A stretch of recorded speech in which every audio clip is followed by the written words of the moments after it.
And that's actually just enough to get him here, where he will look through and find the furnace.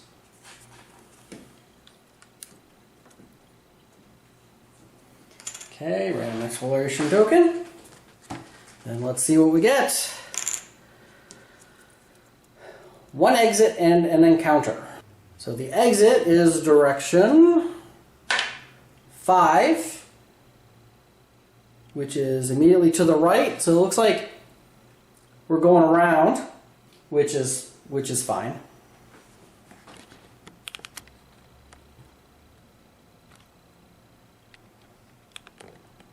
There we are.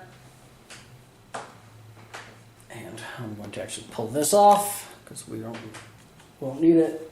And the encounter is an ancient pylon. Okay, you are faced with a monolithic stone pylon that begins to hum as you approach. That's normal, right? One hero, make a lore 5+ test. Joseph's got a 3 lore. Or an agility 6+ test. So 4 dice needing a single 6, or 3 dice needing a 5 or 6. You know, I think the 3 dice needing the 5 or 6 is going to have better odds than the 4 dice needing the 6. So I'm going to go with that.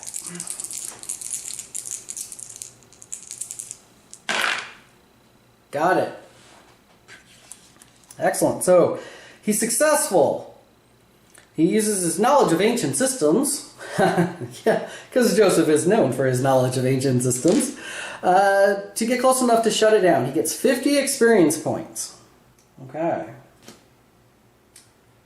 Well, that was for that encounter. So, kind of move that over there. Joseph gets to, down there. Hold back the darkness.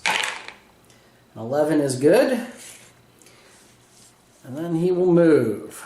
So we'll roll for his movement. 5 and a 3.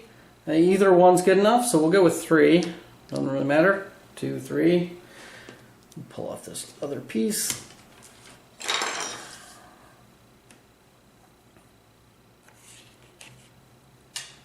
And let's see what we've got.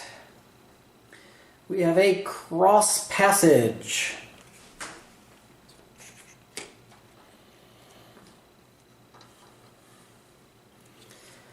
Okay, so we have a D3 -1 Targa pylons. So we have none. 0 Targa pylons in this one. So, as interesting as it would be, we do not actually have a Targa pylon in this passage. So Joseph needs to hold back the darkness again. A 3 will not do it. Pumps us up to 7. Joseph gets to move. Again, hurry up. 6 and a 2.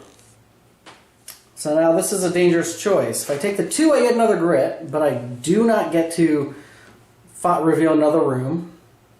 So, or I take the 6 and I get to reveal another room. I think time's hurting. The darkness is up to 7 already. So Joseph's going to take the 6 for his movement. Let's reveal another room here. And we will actually come down. Make things a little easier as far as the map goes, I think. Well, it might be actually easier. Well, we'll see what we get. So this is an ancient street.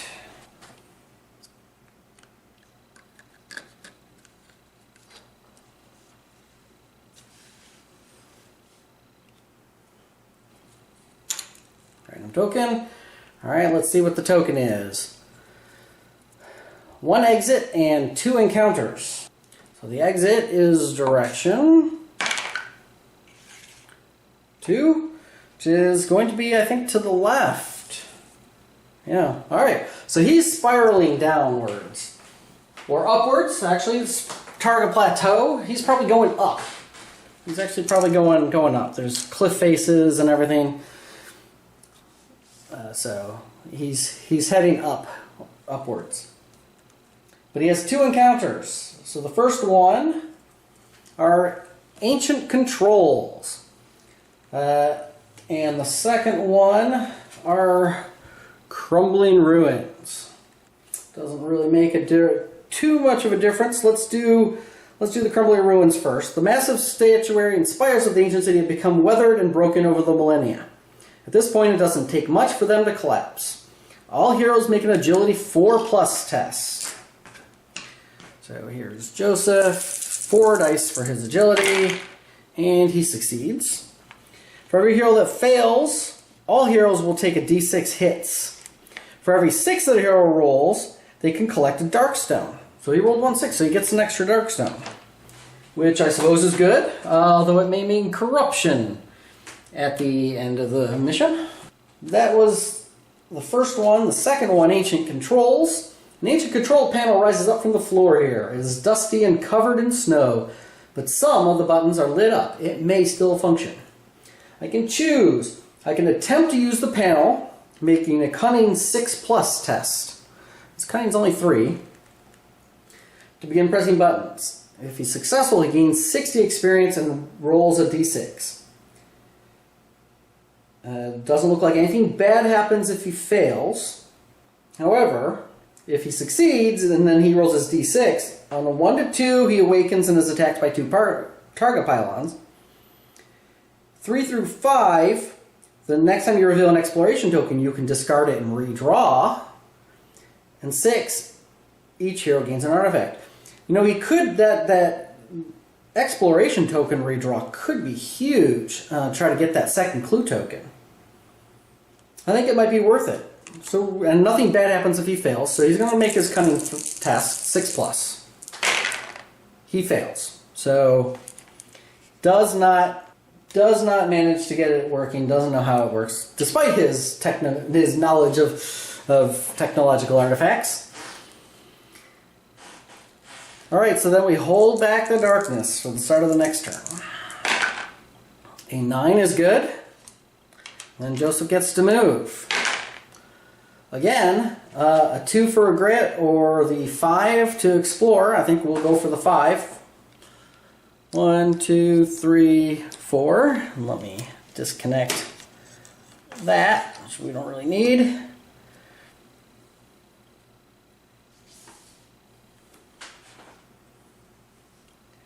And then what have we got there?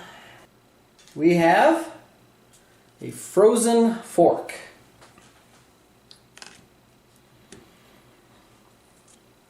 Exploration token. Shift this over. Alright, what do we see? We have, a growing dread, an encounter, and it is our final clue token. So, one of these will lead to the chamber, and one's blocked off. We get a growing dread card, though. Oh, my bad. Actually, I just realized that other growing dread should not have applied. So I'm actually going to keep that because there was no lasting effects anyway. Because I had to use the revive to heal it. It was the sanity damage, but it will apply during the final combat. Didn't get revealed right away in this scenario. So we add a growing dread. We get an encounter. Ancient writing. Inlaid into the stonework are a series of glyphs, some sort of ancient writing perhaps. One hero makes a lore 6+ test. Well, as we said, his lore is 3. Well, apparently he can read ancient writings, though. If successful, he gains 25 experience. And he can draw a loot card as a panel in the wall slides open. And his loot card is an artifact from the other world. And he gets the plasma arc again. Alright, well, again, something to sell. For some pretty good money at 675. Alright, so the direction of the objective is 5. So that's going to be to the right. Cap that off. Let me rearrange this a little. It's time for the final battle.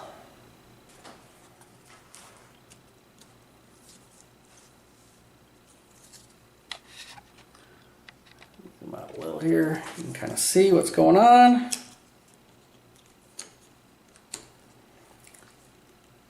There we go. Now, just to make it a little easier for everybody to see where the boiler spaces are, and place these lantern tokens. That will also help. Mind, I'll remove them when I've picked up a boiler. So there will be a high threat here. All right, and that is basically everything that's going to happen here. Joseph needs to get down in here, get onto those boiler spaces, give up his attack to make a strength 6+ or cunning 5+. Well, since the strength's 2 dice needing a 6 or 3 dice needing a 5, cunning is going to be better, obviously. So let us see what we are facing. It's a high threat because he is by himself. Normally it would be an epic for groups of 3 or more. We have D3 slashers and 1 low threat card. Well, actually, slashers are not all that tough as you saw. Well, they are, but they aren't. And it's only 1 slasher.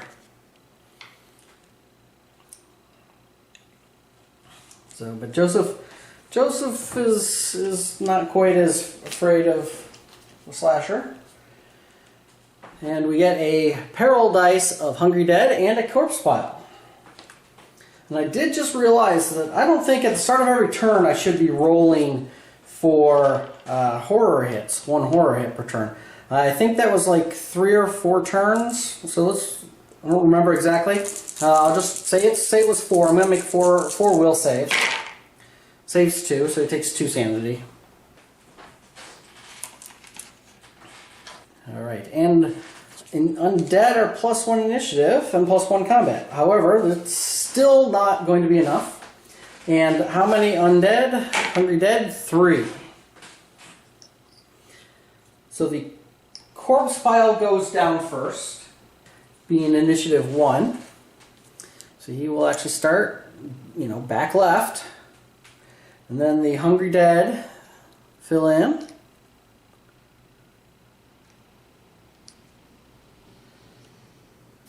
Oops. And then the slasher at initiative 6. There we go.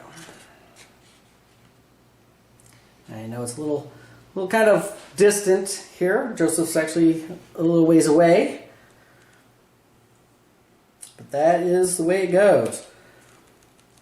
So we need to hold back the darkness. An 8 is just enough because we're actually right on the edge. We're at 11, I think. Let me double check that. I might have miscounted. So I did miss. So 1, 2, 3, 4, 5. I am just that fork actually put me just over. So it's normally an 8, but so he actually needs a 9. So that will move the darkness up, and that will get a darkness card. Actually, the Growing Dread should go first. So first he says he takes 2 sanity damage with no willpower saves. He takes 2 more, so he's at 9. And then the other Growing Dread that we hadn't seen is Cosmic Insignificance. Every hero takes D6 horror hits. Any sanity lost from these hits is permanent. Okay, so he takes 5 hits. Ouch. Willpower saves. He saves 2. He's going to use a grit. I don't really want to lose permanent sanity. Really? Alright. That's a grit. And he's -3 permanent sanity. Then the darkness card. Encroaching Shadows. Heroes are now -1 to the hold back the darkness roll, but they are +2 move. Alright, well that will help him get in there to the boilers. So the slasher gets to go first. Initiative. Yes, because that was hold back the darkness. So slasher gets to go first. So the slashers move 5. So he's going to go 1, 2, 3, 4, 5. Coming towards Joseph. Joseph is next. So Joseph first takes a horror hit for the special rule. He succeeds. Then another fear for the slasher, and the corpse pile and the hungry dead are only adjacent. So he gets to move. 5 plus 2, so he can move 7. Let's see, the hungry dead get to move 2. So 1, 2 is as far as they can go. So Joseph can get all the way here, shoot everything at the slasher, and then next turn try to take care of the hungry dead. So let's start with an escape test, which is a 3 or better. And he gets a 3. So he can't escape. So he's going to go 1, 2, 3, 4, 5, 6, 7. 1, 2. So I'm just out of range of that hungry dead. And he's in range there to shoot up Mr. Slasher. And potentially even some hungry dead if we really wanted to.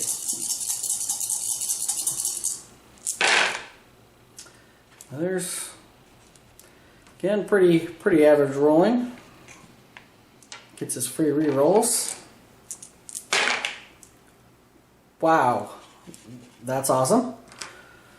A little bit of change of luck, so 3 extra dice. So 3, 6, 9 hits. All right, so if we think about the slasher, we're going to be -1 in each die, and we need 10.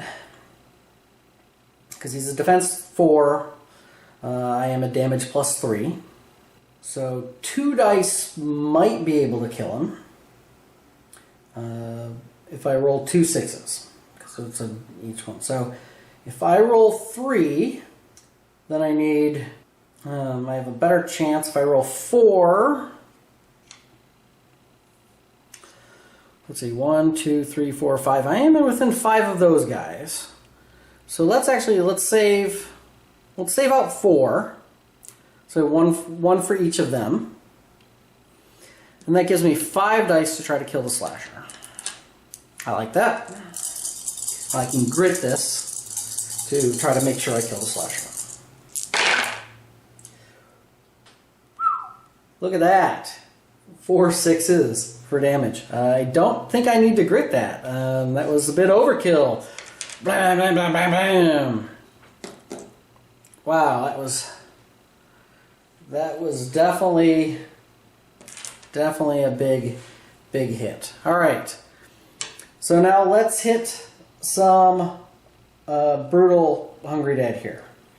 They are a 5 defense and a 2 health, and +3, so they're essentially a 4. Or they're essentially so they're a 2 defense essentially.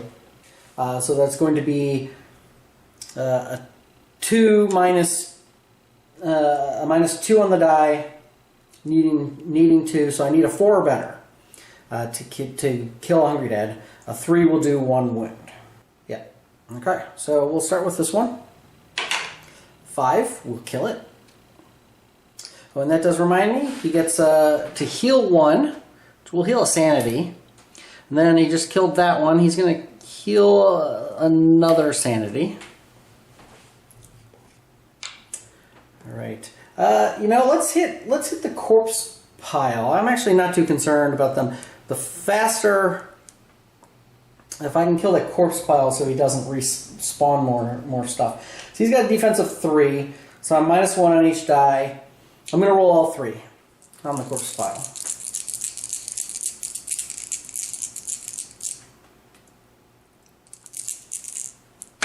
Oops. Let's go in.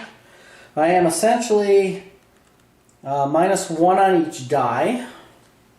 So I think I'm going to re-roll. I'm going to spend my grit to re-roll these 2. Oops.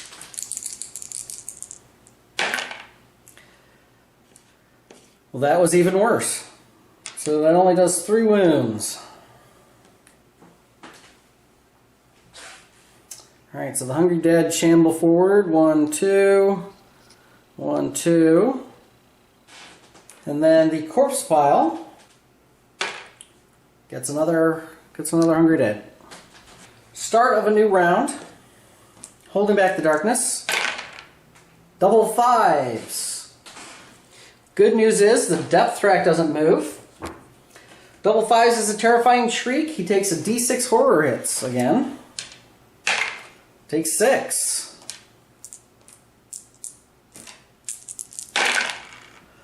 Saves 3. So he takes 3. Puts him up to 10 sanity and 10 wounds. Joseph gets to go. So Joseph will roll for his movement. 6 and a 5. I don't think I want to give up my attack to do a boiler yet. I think I want to take out that corpse pile first. But I think he will attempt to move. So let's take the 6. So to escape, it's a 4+. No, he gets to re-roll, which succeeds. Oh, but he's +2, so he's an 8 movement. He's going to go 1, 2, 3, 4, 5. Then he will shoot.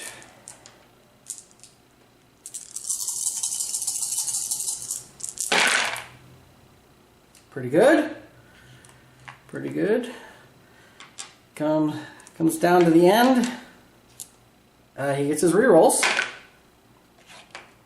Now we're at it. So 2 more dice for the 6s. Excellent. So let's roll. Let's see, 2, 4, 5. Let's roll 3 more dice for the corpse pile damage. Again, minus. We said we were -1, right? So right, because he's 3 defense and I'm a +2 damage. Yep. So -1 in each die, and I need a total of 10, and he's already got 3 wounds. So a 5 and a 4 is a 9, and the 2 is a 1. All right, so that would be 3 more hits.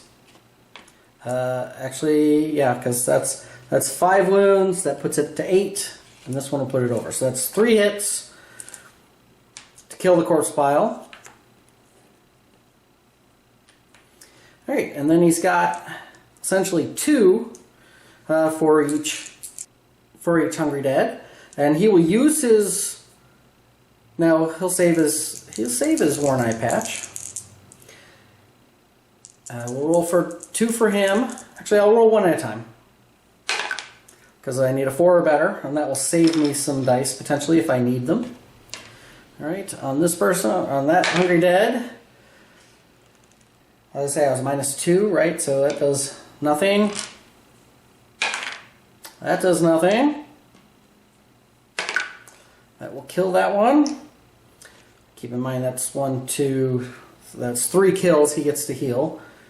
And the rest, all right, that will kill that one. So that's 4 that he gets to heal. He's actually going to heal 4 sanity. Since I'm going to be taking sanity loss here. That is the end of the round. So now Joseph has to hold back the darkness. Double 3s. Creeping darkness. Move the darkness 2 steps forward. That's not good. So we're up at 10. And that gets him a darkness card. Darkness card is Power of the Void. Void enemies are now +1 combat.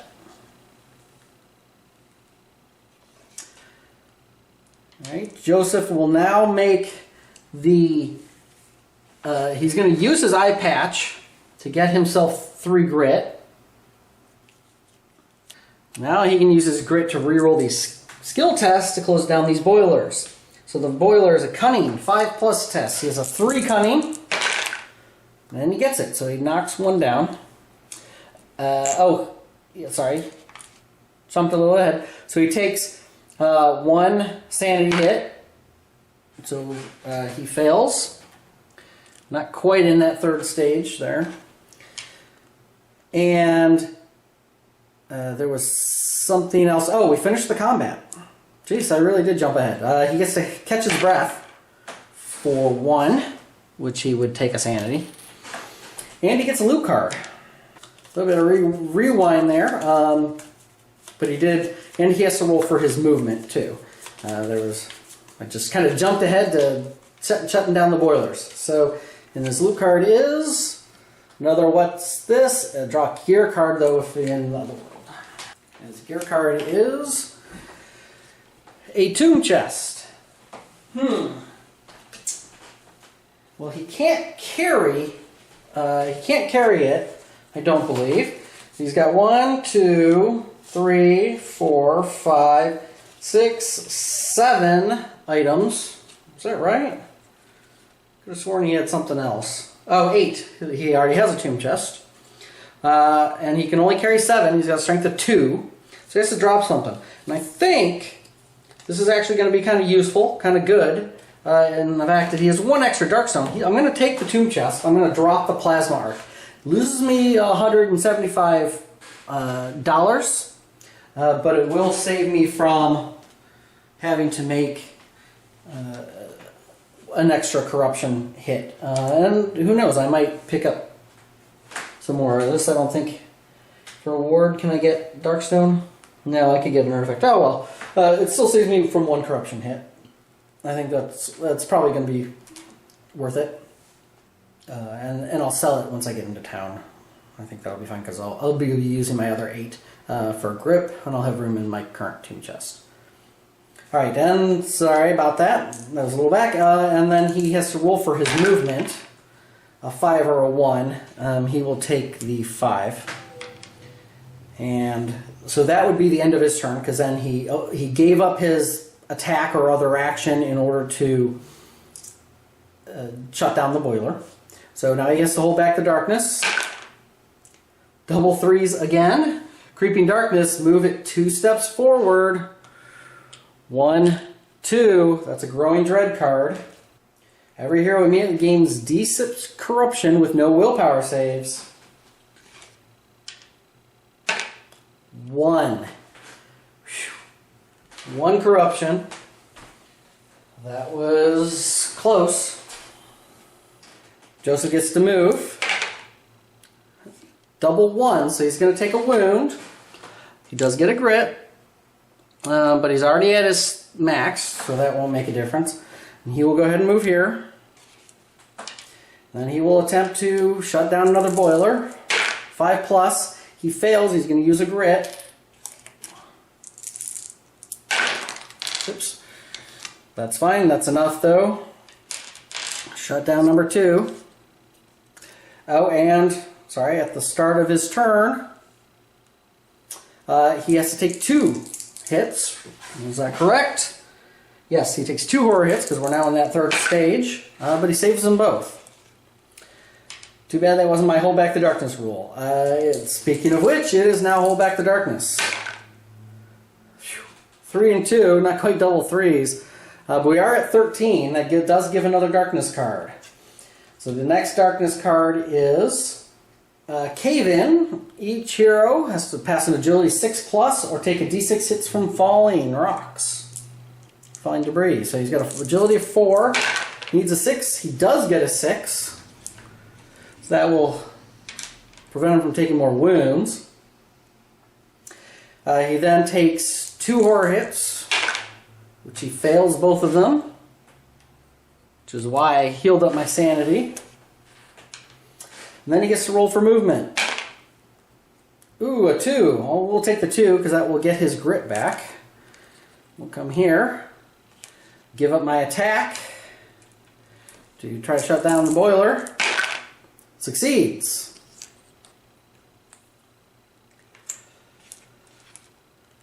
Whoa. Hold back the darkness. 9 succeeds. Because you can see down here how close we are to to the end of that track. Alright. Joseph takes 2 horror hits. Fails 1, so he takes another point of sanity damage. He's up to 9. He rolls for movement. 5 or a 1. He'll take the 5. Go there. Attempt to shut down the last remaining boiler. And he succeeds. Hurrah! He is successful at shutting down all 4 boilers. Again, pretty rough at the beginning of the game. Those tentacles are just nasty. with all their dice and their ignoring defense and with just the amount of sheer damage they do. Beyond that, it wasn't the Stranglers who put up surprising resistance. Got him down, got me very worried. I was rolling pretty horribly for his shooting, but pretty well for them, for the enemies. But we are he made it through. The final threat actually being just a single slasher and a couple hungry dead and the corpse pile. I mean, those enemies aren't nearly as, especially the hungry dead. I mean, they're a pain simply because they can be difficult to kill if you don't have a bunch of plus damage. But Joseph does. I mean, Joseph's plus 2 damage, plus 3 against 4 more because of the Darkstone bullets and his skill. So that makes it significantly easier. If you didn't have any plus 1 or any plus to damage. 5 defense, 2 health, even a 6 on your damage roll isn't going to kill it. So that's kind of how tough the Hungry Dead can be for various characters. But they certainly not for Joseph, and the slashers really aren't, simply because Joseph can get so many hits with a decent amount of damage. The 4 defense only subtracts 1, there's only 1 point of armor basically be subtracted from each die. So even though he's not critically, it's almost as good. And in fact, it might even be better simply because he gets extra hits on a 6 rather than, extra hits, but they're at -1 on the damage roll. So with only 10 health, the slashers don't last very long, and there's only 1 of them. If there's more than 1, it would have been more difficult. Joseph would have been might have been blocked from running past him and getting set up for next, for the second turn, moving in and getting near the boilers and getting near the Hungry Dead. It would have taken several turns, if there were more, simply more to wade through the enemies. Which, we were just a couple turns from losing due to darkness. Simply because, yes, there were a couple double 3s advancing it twice. But even then, if you imagine if there was a larger number of enemies here just sort of clogging, 12 void spiders would have, they can die fairly easily, but there's still so many of them. Even Joseph with a lot of, if he can get a lot of hits, still might, have, take a couple turns to wade through them. Or several stranglers, you saw the stranglers. If he had gotten, a group of stranglers and a group of, or, some of the night terrors, just because they have such a high health, it would have taken him a couple more turns to get through the enemies. He might have had to use his eye patch earlier instead of being able to use it for rerolls on shutting down the boilers. Although I only needed that out of one out of the 4. So anyway, that was the game. Joseph, again, it's very up and down. It always worries me in the beginning because it always seems like Joseph's just going to get mauled. He did get pretty lucky to get 1 of the clue tokens early, and then he did get the second clue token not too far away. It was 6 rooms or so, but that it worked out fairly well. He pulled it off just in time. So thank you for watching. Thank you for your comments. I'm still get to decide. I don't have enough Darkstone to worry about it. What other options, upgrades to get to his Outlaw pistols. Quite at the moment, I don't have enough Darkstone to buy anything else. I have 1 extra Darkstone, essentially, which will go to more Darkstone bullets. So it worked out perfect. He's got 9 total, 8 for the Darkstone grip on his other gun. So he's going to be rolling 8 dice, 4 on each die. And then 1 for the Darkstone bullets. So he's going to be completely out of Darkstone. So he'll need to build some back up. But it will be a question to keep asking. Please keep giving me your comments. I've had a couple comments from some people giving me some suggestions, and I appreciate that. So keep them coming in. For anybody who hasn't suggested yet, do I go for some extra range? Do I go for some extra rerolls? I'm probably leaning towards the extra range. There's been plenty of situations where, that +4 range, giving him a 9 range with his outlaw pistols means he can backpedal and shoot stuff as it comes in, which I think will be extremely useful in many situations. Because only the spiders and the bats can move, and of course some of the epic Harbinger and stuff, but he doesn't run into those being a single hero. So he'll be able to essentially backpedal and shoot most enemies, at least for one turn. So it means he'll get first shots. But conversely, rerolls can be very nice, and as I recall, they were also the cheaper Darkstone option. I don't recall off the top of my head. I'm not looking at them right now, but anyway, that's also something to keep in mind, is how much Darkstone is it going to take, how long is it going to take me to get there, and the number of slots, because again, he's got basically, he'll have 2 open slots on each gun. What does he want to pick up? So keep the comments coming. Thank you for watching. Thank you for subscribing. Thank you for liking. I really appreciate it, and I appreciate comments and feedback.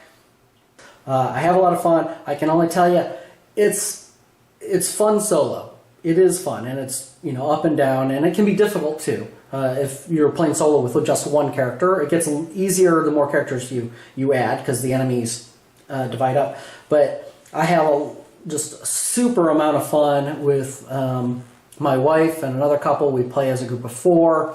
We're going in. I've got an Indian scout. My wife has a rancher. The other couple has a marshal and a lawman. And we've had losses. I know there are people who say, "Oh, the game's easy." Yes, the game sometimes can be easy, but we've had some close games. Most of our losses, except for early on, have been due to the darkness. I will admit that. But we have had some times where just the monsters have just been rolling really well, and darkness cards have hit us, and it's been very close. People have been close to getting knocked out. It's been, even without people getting knocked out, people just getting really low, and the darkness track getting really high. It never really seems easy. It's always fun, and there's always some tense, dramatic moments in the game for us. At least that has been our experience. So we're loving it. If you don't have, if you haven't played with other people, I highly recommend you try to find some people to play with. Just because it's a blast to play cooperatively, and yes, we do split experience for killing monsters. I think that is probably the best rule of thumb to use. It's a cooperative game, and it's just, to us, it's just natural for all the games we play. We're all assisting. It allows for a lot more teamwork. We do a lot of, like, for our group, my wife's the rancher, and she gets, her ability is she gets to continue shooting when she kills something. So we'll go and, we'll all try to go first, because our initiatives are essentially everybody's. My Indian Scout's at initiative 6. Everybody else is at initiative 5. And everybody tries to go before her to soften all the enemies up. We deliberately, don't kill things. We leave them with like 1 or 2 health left, simply so that then the rancher can just mop them up. So and that's teamwork, and you know, that's one of the great things we love about it. So you know, I would highly recommend splitting experience for killing monsters evenly. We do have we still have an experience point difference simply through people getting encounter experience and scavenging experience. So and training at the outpost. So you know, we have you know, several hundred points of experience difference between you know, our lowest and our highest character, but we're all fairly close to each other, and it really fosters teamwork. So I'll leave it at that. Again, thank you for watching. Hope you all keep watching. Hope you're enjoying this.